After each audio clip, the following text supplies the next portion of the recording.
নমস্কাৰ বন্ধুসকল, তিৱা ভাষা শিকো আহা অন্য এটা ভিডিঅ'লৈ আপোনালোকক স্বাগতম জনাইছোঁ। আজি আমি ক'ম তিৱা বৰ্ণমালাৰ থপ্তি, থপক আৰু কুঙাইৰ ব্যৱহাৰ। থপ্তি আমি ইংৰাজীতে যে স্লেছ মাৰ্ক দিওঁ সেইডাল, আৰু থপক এংগেল টাইপৰ থাকিব আৰু কুঙাই বেকা নিচিনাকৈ থাকিব। থপ্তিৰ ব্যৱহাৰ আমি সাধাৰণতে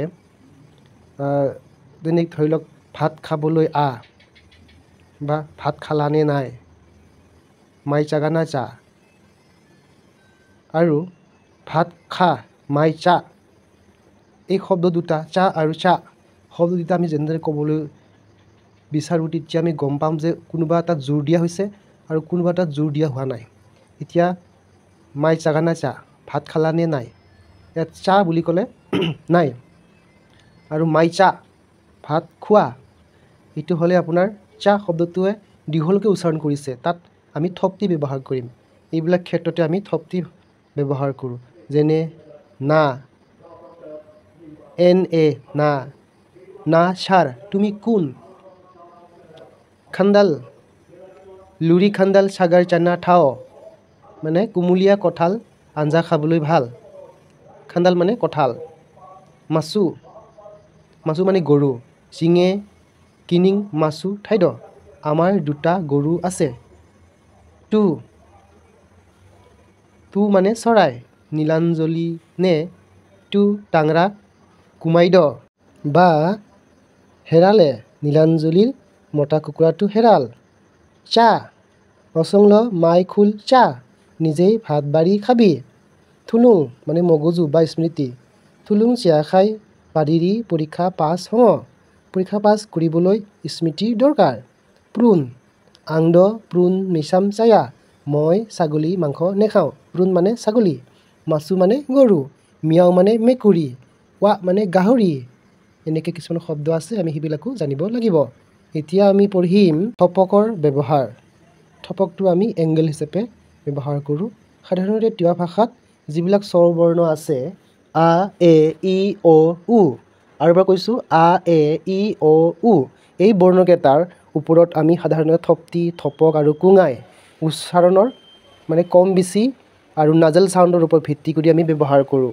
ইয়াত এতিয়া আমাক থপকটো আমি ব্যৱহাৰ কৰিম ওপৰ আৰু তলত উচ্চাৰণ। কিছুমান শব্দ আছে যেনে খৰলা, KHORLA, খৰলা, এইটো খৰলা ওপৰলৈ উঠিলে আৰু লা তললৈ আহিলে, তেনেকৈ খান্দা মানে ওচৰ, খান্দা এনেকৈ উঠি গ'ল আৰু নামি আহিলে, তেনেকৈ বুজাবলৈ আমি থপকৰ ব্যৱহাৰ কৰোঁ। এতিয়া আমি পঢ়িম খৰলা ৰাও মিছানা ফিদ, গাভৰুবিলাকে নাচিব আহিছে।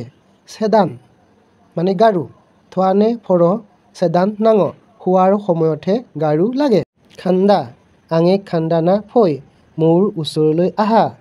খুন্দা, এই শব্দটো উঠি গৈছে আৰু নামি আহিছে, দুটা চিলেবল আছে, দুটা বাক্যাংশ।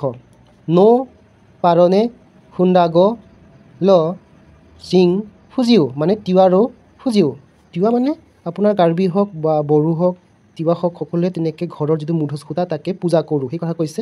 বৰঘৰৰ খুঁটাকে আমি পূজা কৰোঁ। হুল্দি, ঙাৰে হুল্দি ছাগাৰ চানা ঠাও, মাছেৰে হালধি আঞ্জা খাবলৈ ভাল। চাঞ্জেলা মানে বাহাকা, ওৱান খাৰীৰে চাঞ্জেলা চাও, পিঠাগুড়িৰে বাহাকা আঞ্জা খাবানে, কোনোবা সুধিছে ৰান্ধনীয়ে বোধ কৰোঁ। খাজেৰি খান্দাল পাৰিনে ফানা, কিচা খাই লাবা, মানে বাৰীৰ পৰা এটা অনাৰস ছিঙি আনাচোন। চি চাল, আঙে চি চালে মুং বাঁহতলা LP স্কুল, মোৰ বিদ্যালয়ৰ নাম বাঁহতলা LP স্কুল। এতিয়া আকৌ আমি অন্য এটা তিৱা মৰ কুঙাই পঢ়িবলৈ আৰম্ভ কৰিছোঁ। যেনে অসমীয়াতে আমি কওঁ হাঁহ, তাৰপিছত গাঁও, নাজেল চাউণ্ড নাকেৰে যিবিলাক উচ্চাৰণ হয় এইবিলাক, বাঁহতলা এনেকুৱা, এই বাঁহ এনেকৈ, হাঁহ এনেকৈ। তো আমি পঢ়িম এতিয়া সাঁজ, সাঁজ কওঁতে নাকেৰে ওলাইছে সাঁজ। পিখুৰ সাঁজ চৰে ঠাইড, বা পুখুৰীত হাঁহে চৰি আছে। পেও মানে যকৃত, টু মিছাম চংগাই পেউগ আঙ অচ, চৰাই মাংস ৰান্ধিলে মানে লিভাৰটো মোক দিবা, চৰাই যিটো যকৃত কয়। ঠেও স্থিৰ অনিল চাজা ঠেও মনে কৰহিয়া অনিল এজন দৃঢ় মনৰ ল'ৰা প্ৰেও মানে কিনা ইন্দা চাকাৰ্গ প্ৰেওনা কি শাক পাচলি কিনিবা কোনোবা তাৰমানে সুধিছে চাকাৰ মানে শাক পাচলি হিয়া নাকেৰে ওলাইছে হিয়া নহয় আং নে চৰ হিয়া মই তোমাৰ বন্ধু নহয় এনে কৈছে বন্ধু শব্দটো আপোনাৰ ছোৱালীৰ ক্ষেত্ৰতো হ'ব বান্ধৱী ক'লেও আঙে চৰ এনেকুৱা আঙে চৰ বুলি ক'ব আৰু মুহাল মানে মূল মুৰব্বী বিষয়ববীয়াসকল কৈছে তিৱা মেলপাৰ মুহাল ৰাও ফিড তিৱাসকলৰ ঘাই আলোচনাত মুৰব্বীসকল আহিছে পেখামাহা তেনেদৰে আং পেখামাহা হিয়া মই তেনেকুৱা নহয় কোনো কাৰোবাক মানে গেৰাণ্টি দিছে আৰু মানে চাৰ্টিফিকেট দিয়া নিচিনা কৈছে নোৱাৰে চিৱা দৰ্শনৰ জৰিয়তে জনা কণে চঙা খাদা নোৱাৰে নে চিৱা মাহা হিয়া মানে কাৰোবাক কোনোবাই কোৱা কথা দেখাৰ নিচিনা নহয় মিছা হ'ব পাৰে ধন্যবাদ বন্ধু বান্ধৱীসকল মোৰ ভিডিঅ'টো চোৱাৰ বাবে লাইক কৰিব আৰু শ্বেয়াৰ কৰিব যিসকল ভাষাপ্ৰেমী কিবা ৰাইজ আছে সিহঁতলৈ সকলোৱে শ্বেয়াৰ কৰিব আৰু মোৰ চেনেলটো ছাবস্ক্ৰাইব কৰিব ধন্যবাদ চাবাঙাই